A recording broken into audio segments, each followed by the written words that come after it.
అందరు బాగున్నారులా. నేను మీ నర్సయ్య తాత. ఇలా ముందుగాల ఏకదం వార్తలకు శనార్థి. ముందుగాల ఏకదం వార్తలు చెప్పే ముంగట ఏకదం వార్తల ముచ్చట్లు ఒకసారి పోయి చూద్దాం. తెలంగాణ క్యాబినెట్ దండుపాల్యం ముఠా వాటాల కోసమేనంట ఈ కొట్లాట. వైట్ హౌస్లో ఘనంగా దీపావళి. మోదీని ట్రంప్ మెచ్చుకుంటున్నాడు మళ్ళీ. చిరాకు తెప్పించిన బొద్దింక కాల్చుడు తప్ప వేరే దారి లేదింకా. దీపావళి పటాకులు నిన్న మొన్నటి దాకా ఎట్లా వేలినో తెలుసు మనకు. అంతేకాదు మరి పటాకుల కంటే గట్టిగా మాటలు కూడా వేలుతాయి. అంటే ఇష్టం వచ్చినట్టు మాట్లాడితే మనోభావాలు దెబ్బతింటే పటాకుల కంటే గట్టిగా దెబ్బలు తగులుతాయని మన అందరికీ ఎరికే. ఏంది ముచ్చట అనుకుంటురా? అది కాదులాగా క్యాబినెట్ మీద హరీష్ రావు సారు నిప్పులు జరిగిందట. దండుపాలెం ముఠా కూడా అనుకొచ్చిందట. మరి ఆ ముచ్చటేందో ఒకసారి చూద్దాం పర్రి. తెలంగాణ రాజకీయాల్లో పటాసుల్లా పేలుతున్నాయి మరి మాటలు. కేబినెట్పై బీఆర్ఎస్ సీనియర్ నేత హరీష్ రావు చేసిన మాటలు తీవ్ర దుమారం లేపుతున్నాయి. తెలంగాణ కేబినెట్ దండుపాల్యం ముఠాలా తయారైందని, ప్రజల సంక్షేమం మరిచి వాటాల కోసం కొట్లాడుతున్నారని, తుపాకులతో బెదిరించి బలవంతంగా వసూళ్లకు పాల్పడుతున్నారని అన్నాడు. మరి హరీష్ రావు మాటలపై మంత్రి అడ్లూరి లక్ష్మణ్ ఘాటుగా మాట్లాడిండు. కేబినెట్ను దండుపాల్యం ముఠాగా పిలిచినందుకు వెంటనే క్షమాపణ చెప్పాలని డిమాండ్ చేసిండు. ఇంకా మాట్లాడుతూ, నువ్వు మొక్కేగా కోనాయపల్లి వెంకటేశ్వర స్వామి గుడికి తడిబట్టలతోరా, కేబినెట్లో ఏం మాట్లాడుకున్నామో చెప్తాను అన్నాడు. మరి ఇష్టం వచ్చినట్టు మాట్లాడితే క్షమాపణలు చెప్పుకోవాలి. నేను గట్లనలేదు, నేను తిట్టలేదు, నేను అసలు అనలే అని తప్పించుకునే ప్రయత్నం చేస్తే మన తెలంగాణ తెలుసు కదా, పచ్చి బట్టలతోని గుళ్ళ జొర్రాలి, ధర్మాలు తినాలి, విమానాలు ప్రమాణాలు తినాలి.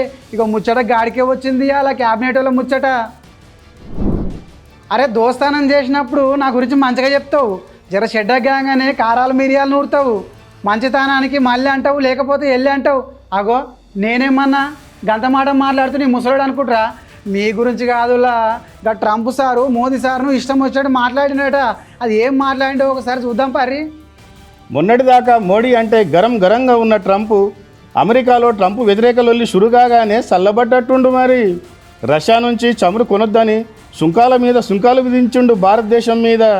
మోడీ మీద కారాలు మీరాలు నూరిండు ట్రంప్ చెప్పినట్టు వినాలని. కానీ ఇప్పుడు మొత్తం సీన్ రివర్స్ అయ్యింది. వైట్ హౌస్లో జరిగిన దీపావళి వేడుకల్లో పాల్గొన్న ట్రంప్ మోడీ గొప్ప స్నేహితుడని చెప్పిండు.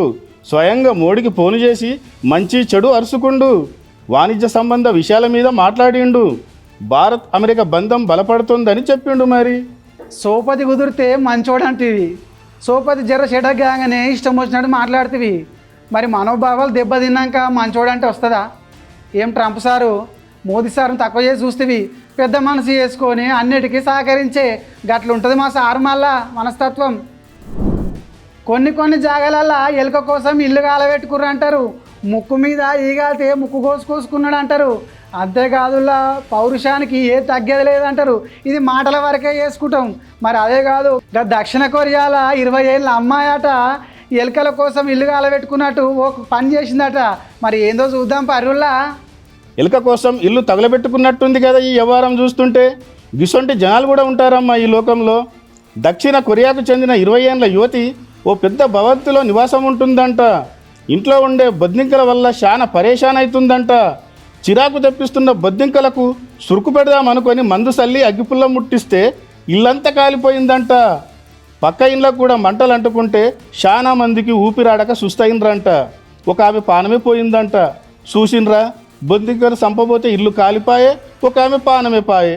ఏ పని అయినా జర చూసి చెయ్యండ్రి. మరి ఓ పొల్లా, ఈగలు వస్తే మందు కొట్టాలి, ఎలుకలు వస్తే ఏదైనా మందు పెట్టి చంపాలి. ఏకంగా ఈగల కోసం మందు కోసం బొద్దింకల కోసము ఇల్లు తలగబెట్టుకుంటువి, బొద్దింక కోసము ఇల్లు తలగబెట్టుకొని ఇల్లు తలిగిపాయే, పక్క పంటలో పానం బాయే. ఇక ఈ మాత్రం జ్ఞానం లేకుండా ఎట్లా చేసినావు బిడ్డ? చూసిరు కదా ఇవాళ ఏకదం వార్తలు.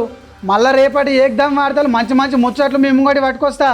ఇక మంచిగా చూడురి, మమ్మల్ని ఆదరించురి. ఇక అంతవరకు మళ్ళీ ఒకసారి ఏకదం వార్తలకు క్షణార్థి బిడ్డ. నేను మీ నర్సయ్య తాత. ఉందాం మరి, పొద్దుపోతుంది, కలుస్తాం మళ్ళా.